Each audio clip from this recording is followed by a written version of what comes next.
How you doing? It's Adam McInnis, award-winning producer and songwriter, and today I'm going to break down another scam, or I shouldn't even call it scam. It's more of like a deceptive move that I tend to notice that happens a lot in Facebook groups, sometimes little small Reddit groups, and it's this art of posting something that isn't really happening. And here's what it usually looks like. It's usually someone putting a post saying they're going to sign artists to a record deal. I'm going to show an example of one on the screen right now.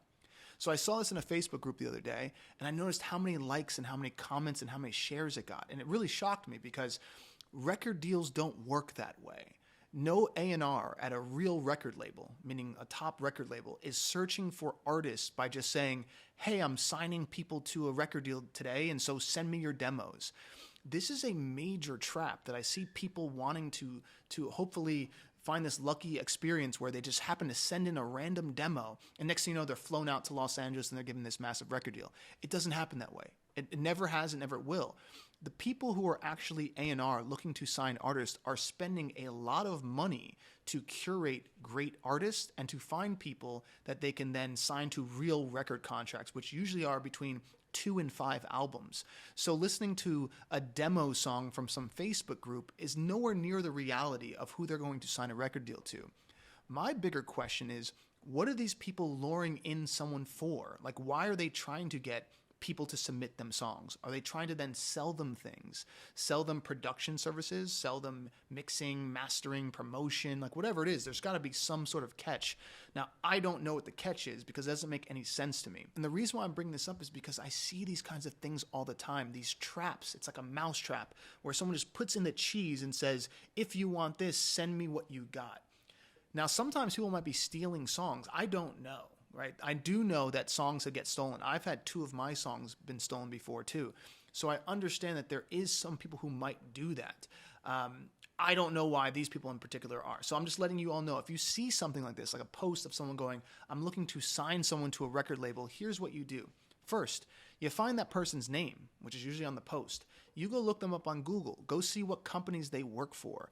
If by the random chance they happen to work for a very experienced company and one that's established and legitimate, then you might want to ask some more questions like, who do you work for? Or what kind of music are you representing? What I tend to notice in these comments is no one asks the questions. They just give. And that's the scary part, is when people lose sovereignty and they just give things without asking, why are you searching for artists on Facebook? What kind of artists are you looking for? What are your credits? What company do you work for? I remember when I went on one and I tried to help this mother. So let me tell you what happened. There's a person who went on Facebook and posted looking to sign an artist in pop music. That's all he said, looking to sign a pop artist. And there was like 400 comments. And I was scrolling through, just reading, spending the time, trying to understand the mindset, the mentality. And I noticed that there was a mom who had posted her young daughter, 14-year-old kid. And her daughter had a okay voice, nothing to get excited about. She wouldn't be on American Idol. It was just okay. So the mom's like, hey, my daughter's looking for a record deal. So the guy is going back and forth writing to the mom in the comments. And she's like, oh, your daughter's great. Let's definitely connect. Now me, the whole time, is listening to the music going, this daughter is way far away from ever even thinking about even being a professional in the music industry. She's so far away. And so trying to be nice, I DM the mom and say, just so you're aware, I would highly recommend you looking up the company this people work for, because I've seen these traps, especially with young artists, where they try to get kids. Like it could be a very seedy part of the industry, and you don't know who that person is. You don't even know if they're legitimate.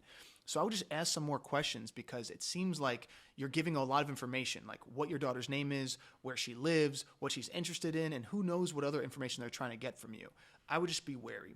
And the mother writes me back and she says, oh yeah, I'm hip to all those things. I was just testing him out to see how far he would go.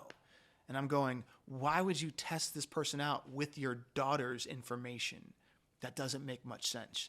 And when I called out the mother on it, she was like, well, I appreciate you trying to help out, but I got it covered. And I'm like, you're publicly putting your daughter's information in Facebook groups. This is scary. It's that feeling of wanting to give so much, hoping that you'll get this major reward. And then when someone tries to help you, you're like, oh, I already knew what was going on, which obviously she did not. So I'm only bringing this up because I see these things. I want to help everyone become aware. There are certain things that do not happen in the real music industry, but they happen a lot in Facebook groups, Reddit pages, and other subdivisions of what people would call the industry, but it's really not in the music industry. It's kind of like how they do it in modeling. There's the big modeling agencies, and then there's these small modeling companies that a lot of times are taking advantage of people and pretending that they're going to help their dream come to life the whole time, charging them to go to modeling classes and workshops and paying photographers, and in some cases, unfortunately, even escorting out some of the models. I mean, that's definitely something that happens a lot of people don't know about, where these models turn into escorts for just, influential people who have the money to spend on them. So I'm just trying to take care of the musicians out there so you can kind of open up to some of this awareness, and hopefully it doesn't affect you if you see it happening. That being said, I hope you have a good day, and I'll talk to you soon.